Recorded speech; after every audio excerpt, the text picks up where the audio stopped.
আসসালামু আলাইকুম, সবাইকে জানাই ঈদ মোবারক। আশা করি সকলেই ভালো আছেন। তো দেখতে দেখতে পবিত্র মাহে রমজান চলে গেল। আজকে আমাদের সকল বন্ধু বান্ধবকে নিয়ে একটি ইফতারের আয়োজন করলাম ঐতিহ্যবাহী গুজিরকুনা উচ্চ বিদ্যালয়ে। আমাদের বন্ধু বান্ধব এখানে সকলে আছে, সকলেই নানান ধরনের কাজে ব্যস্ত আছে, সবাই একজন আরেকজন কাজ করতেছে। এই ফাঁকি দিয়ে আমি একটু ভিডিও করে নিলাম, কারণ স্মৃতি হিসাবে রেখে দেওয়ার জন্য। তো আশা করি মহান আল্লাহ তাআলার রহমতে সকলেরই দিনকাল ভালো চলতেছে। তো আমাদের জন্য আপনারা সকলেই দোয়া করবেন, মহান আল্লাহ তাআলা যেন আমাদেরকে সুস্থ রাখে এবং আপনাদের পাশে থাকতে পারি। আপনাদের পাশে সব সময় আশা করি আপনারা আমাদেরকে রাখবেন। আমরা সব সময় আপনাদের পাশে আছি। তো আজকে যেহেতু রমজানের শেষ, সবাই বিভিন্ন স্থান থেকে বাড়িতে আসছে, তাই কিন্তু আজকে আমরা এই ইফতারের আয়োজনটা করলাম। তো সবাই কিন্তু অনেক হাসি খুশি, অনেক আনন্দিত, কারণ অনেক দিন পর সবাই আমরা একসাথে হয়েছি। আমরা প্রতি বছরই কিন্তু এমন ধরনের একটা আয়োজন করে থাকি। পাশাপাশি আমাদের স্কুলে কিন্তু গুজিরকুনা উচ্চ বিদ্যালয় একটা নামকরা স্কুল, এটা দুর্গাপুর নেত্রকোনাতে অবস্থিত। তো সকলেরই আপনারা যদি সময় পান আমাদের এই স্কুলে আসবেন, আমাদের দুর্গাপুরে আসবেন। আমাদের দুর্গাপুরে ঐতিহ্যবাহী কিছু স্থান আছে, সেগুলোতে আপনারা ঘোরাফেরা করবেন, অবশ্যই আপনাদের ভালো লাগবে।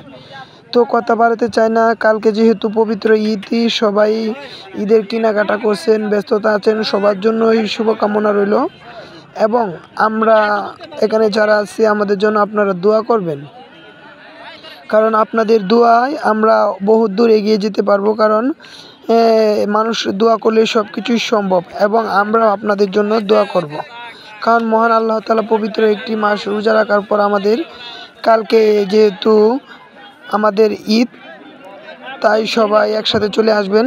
আপনারা আমাদের বাড়িতে আপনাদের জন্য দাওয়াত রইল।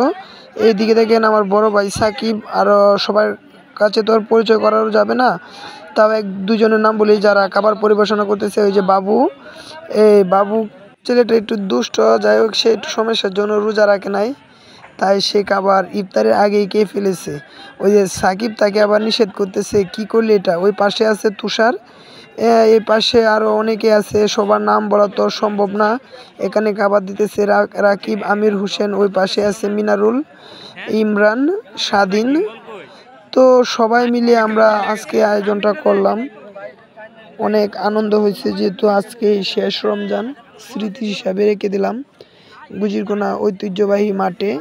আমাদের পাশাপাশি আরও বিভিন্ন বেজের লোকজন আছে, তারাও কিন্তু আজকে ইফতারের আয়োজন করেছে। তো সব কিছু মিলে অনেকটা ভালোই লাগলো, কারণ বন্ধু বান্ধবের সাথে তো সেরকম দেখা হয় না, মাঝে মাঝে বাড়িতে আসলে তাদের সাথে কথাবার্তা হয়, দেখা টাকা হয়। যাই হোক, অনেক আনন্দের একটা মুহূর্ত ছিল, তাই সেটা ভিডিওর মাধ্যমে রেখে দিলাম। তো সবাই ভালো থাকবেন, সুস্থ থাকবেন। এই যে দেখেন আমাদের গুজিরকুনা ঐতিহ্যবাহী মাঠ, অনেক সুন্দর একটা পরিবেশ। এখানে বিভিন্ন ধরনের বেজের বড় বায়ানচারি আছে, তারা ইফতার করতেছে। এই পাশে